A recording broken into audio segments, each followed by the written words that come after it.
Nous ne faisons plus de culture en Europe, nous gérons de la pathologie végétale. C'est-à-dire nous essayons de maintenir vivants des plantes qui ne demandent qu'à mourir tellement elles sont malades. Rien à voir avec de l'agriculture. L'agriculture, c'est pas ça. L'agriculture, normalement, c'est cultiver des plantes saines. On ne mettait pas un pesticide en 1950 sur les blés en Europe. Il n'y avait pas un traitement fongique qui était appliqué. Maintenant, c'est au moins 3-4. Sinon, le blé, il est pourri avant d'arriver dans le silo. Donc il y a quand même une énorme différence, si vous voulez, au niveau... Mais ça se voit pas, parce que comme on a balancé les produits, il tient le blé, il est bien. Sauf que s'il se casse la figure, alors... Parce que comme on met trop d'azote, il tombe. Vous avez dû voir dans les champs les blés qui tombent. Alors on met des hormones pour raccourcir les tiges, c'est pour ça que les blés sont bien plus bas qu'autrefois. Autrefois les blés faisaient 1,50 m. Maintenant ils font 60 cm parce qu'on les raccourcit avec des hormones. Alors ces hormones font avorter les arbres qu'il y a autour, enfin fait disparaître toute la flore parce que ça gêne les reproductions des dicotylédones. Enfin c'est une espèce de monde complètement strange quoi. Mais les gens le savent pas donc... devant les champs. Autrefois, les champs, c'était plein de coquelicots, il y avait plein d'autres espèces, il y avait une biodiversité dans un pays comme la Hollande a déjà perdu 75% de toute sa flore. Il y a une des flores les plus pauvres de la planète, la Hollande. Mais c'est intensifié au niveau agricole de façon incroyable. Tu l'as vu ton sol? Non? Ah, tu vas voir, c'est impressionnant. Hein, regarde-le. Ah non, on n'a pas été entendu, puisqu'on est avec Lydia, on a quitté l'INRA.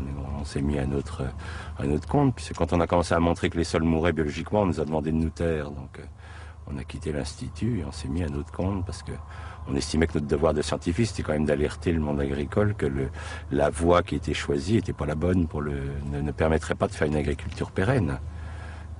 Il ne peut y avoir d'agriculture pérenne que si on est sur des sols vivants. Hein. Le sol abrite 80% de la biomasse vivante. Hein. Donc si vous tuez, on en a tué 90%, c'est qu'on est en train de tuer tout ce qui est à la source de la vie. C'est quand même les microbes qui nourrissent nos plantes, qui font que nos plantes sont saines, sont nutritifs pour nous.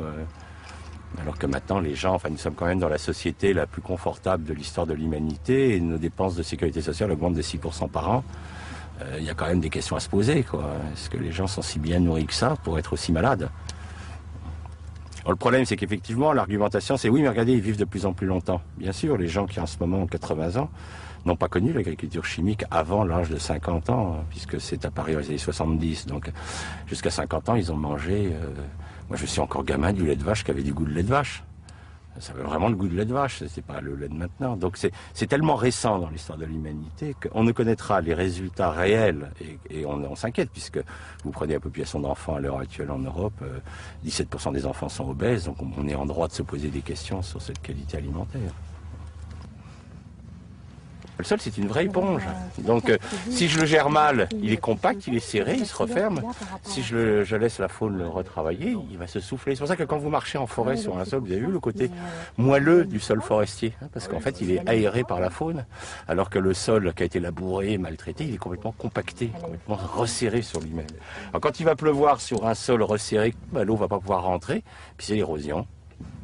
Mais c'est plus facile d'accuser la pluie d'être responsable de l'érosion, des inondations, que de dire que c'est un système agricole qui a provoqué, puisque les inondations que nous avons en ce moment, depuis 20 ans, nous traversons les années les plus sèches depuis 3000 ans dans l'histoire de l'Europe, et jamais il y a eu autant d'inondations. C'est-à-dire qu'on a inventé, avec l'agriculture intensive, les inondations en période sèche, ce qui est très fort, quoi. Et les écologistes, à l'heure actuelle, se posent la question de savoir à quel moment c'est l'humanité qui commencera à s'écrouler. C'est-à-dire pour le moment, on a détruit 90% de notre biodiversité en Europe, ça va encore pour nous. Donc les écologistes disent, est-ce que c'est à 95% que le système va lâcher? Est-ce que c'est... On ne sait pas. La catastrophe du Crétacé est ridicule en comparaison de ce qui se passe en ce moment. Mais ça meurt, puis les gens attendent, disent, peut-être qu'un jour on va voir quand ça va péter, quoi.